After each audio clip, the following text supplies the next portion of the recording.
This is how much money I spent while I was traveling for a month in Japan. My name's Sarah. I usually travel in my van in the United States, and I would say I'm a budget traveler. So in the United States, I can spend anywhere from $500 to about $2,000 a month. But in Japan, my budget was very different, to say the least. So I'm gonna break down how much I spent this month, how much food costs, how much accommodation costs. I have my little journal where I track all of my spending. So let's find the Japan section. Starting off with flights, we flew out of Austin, Texas, which is where my family's from, and that's where I leave my van whenever I'm traveling internationally. The flight from Austin to Osaka, Japan is where we flew into, and then we flew out from Osaka to Bali, Indonesia, which is where I am now, and that cost $1,078.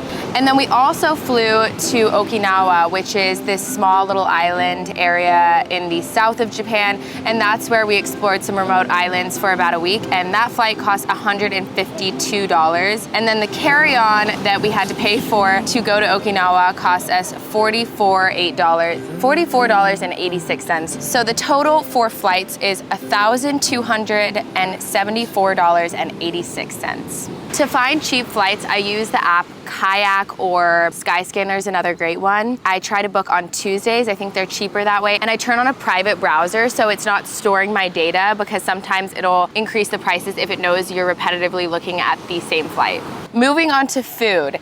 This is where expenses got a lot higher than usual, because when I travel in my van, I cook almost all of my meals. But in Japan, the food there is so good, and we wanted to just try everything. Chocolate. It smells like chocolate.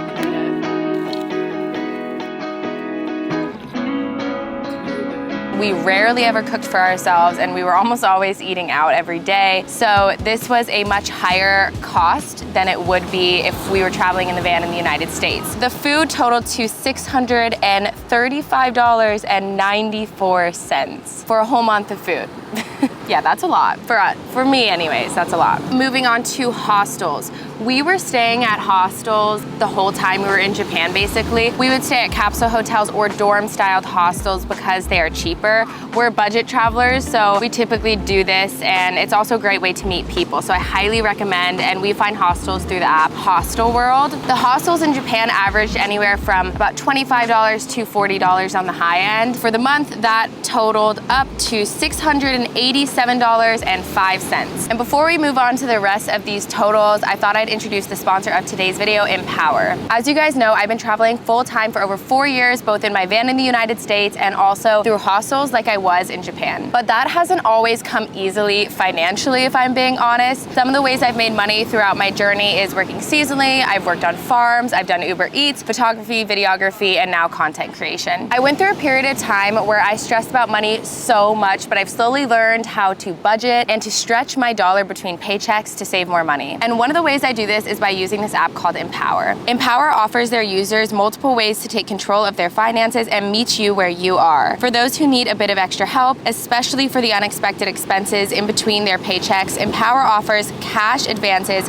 up to $250 instantly with no credit checks. And there's an easy auto payment option to pay it back when the next paycheck comes in. Now, cash advances are something I typically wouldn't even look into because they typically put you into even more debt. But Empower created their own version with none of the negative impacts that typically comes with cash advances. Empower charges no interest or late fees and only advances you the amount they believe you can pay back with your next paycheck. Empower also wants to help set you up with smart money habits that will help you build emergency savings. So they have another feature in the app called Autosave. I can set a saving goal that I want to reach per week, and Empower evaluates my income and expenses throughout the week to find the right time to set aside those savings. This makes the transfer between my checking account to my saving account easy, so I don't even have to worry about it. Empower knows if I'm spending more money than usual one week, and it will help me wait to save until I can next afford it. If you're interested in Empower, you can click the link in the description box of this video, download the app, and stop stressing about money and start living. Okay, now let's get on to the next category, which is van life. We are renting this really cute van in Japan. We named him Skip, and we picked him up last night in Osaka. If you guys followed the Japan series, you'll know that me and my girlfriend rented a van and explored some of the mountain towns that we wouldn't otherwise been able to explore without the van. So gas totaled to $100, but we were kind of dumb and we didn't realize how efficient gas is with the cars in Japan. We gave it back and it was full. So we basically put $50 into the tank that we didn't have to put in because we only had to fill it up halfway or above. But it kind of depends who you rent from. So gas was $100. It should have been $50. Then tolls were $10.23. That again was stupid. We should not have taken tolls, not only because of the money, but also because it was just a disaster every single time we got to a toll booth. Oh, thank you. Oh. The toll road was a disaster. Once we got on the toll road with our specific route, we couldn't like not be on the toll road. It was really hard to communicate with them. We were holding up lines. So that's how much the van cost for us since it was a sponsorship, so we didn't have to pay per night to sleep in it. But if you wanted to rent a van with this company, it typically costs $150 a night. Now for transportation, not with the van, but just throughout Japan, we were getting around with trains and buses primarily. We also took a couple ferries to get to some of the remote islands in Okinawa, and we also took some Ubers. Trains and buses cost $143.22 in total for the month. It was such an easy way to get around, so convenient, easy to figure out. We just got an Ikoka pass and we would fill up money through that, and then at the end you can get your deposit back on the card, but I actually wasn't able to do that because I didn't go to the right station. You have to go to like a JR West station and I didn't have time to do that. Now Ubers, I feel like I regret, and in the future I wouldn't take as many Ubers. I did not realize that I was racking up this much money to Uber. The Ubers totaled to $212.90. And then the ferry that we took to and from the island of Tokashiki when we were in Okinawa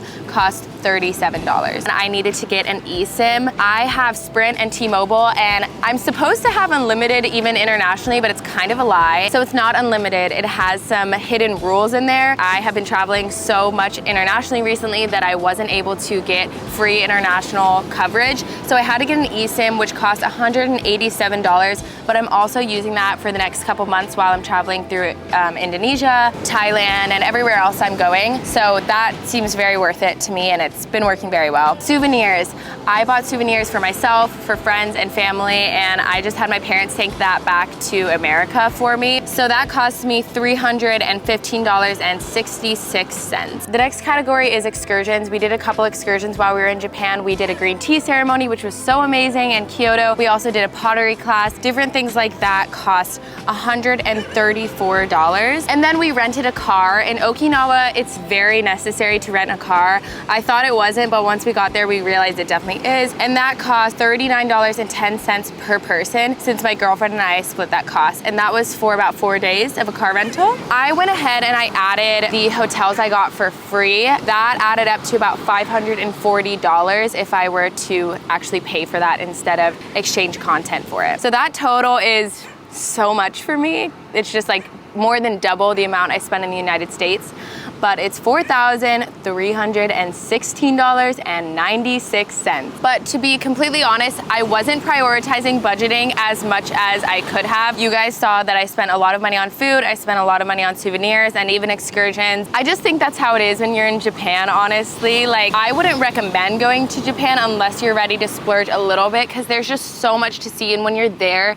you're gonna wanna try the food, you're gonna want to go to like some museums or do some excursions that are gonna cost some money. I hope this video was helpful for you guys if you're interested in traveling to Japan. It was definitely one of my favorite countries I have ever been to. It was just so unique. The people were so friendly. I felt so safe. The transportation to get around was very easy. The food was delicious. It is an amazing country, and I highly recommend checking it out if you are able to. I still have a lot of videos coming out about Japan, so if you're interested, please like and subscribe, and you can follow along on my adventures, and I'll see you guys next week on Sunday. Bye! I want to say thank you to all of my patrons over on Patreon for making videos like this possible and for all of the support. And I also have a really exciting announcement for anyone who's interested in coming on one of our group trips. If you follow me on Instagram, you'll know that I hosted a group trip to Indonesia, and I just had the most amazing time there. So we decided to plan another one. This one is to Costa Rica at the end of January. We're going to be canyoneering, ziplining, exploring national parks there, waterfalls. There's a bunch of vegan food included as well, accommodation. I love Costa Rica so much. It's one of my favorite places. I went there a couple years ago. It was actually the first international trip my girlfriend Tori and I went on together. So if you want to join me and my girlfriend Tori on this group trip, I've included the link in the description box of this video. There's also early bird pricing. So if you are the first 8 people to sign up, then you get a discount, and it just went live. Anyways, I hope you guys all have a beautiful day, and I'll see you guys next week.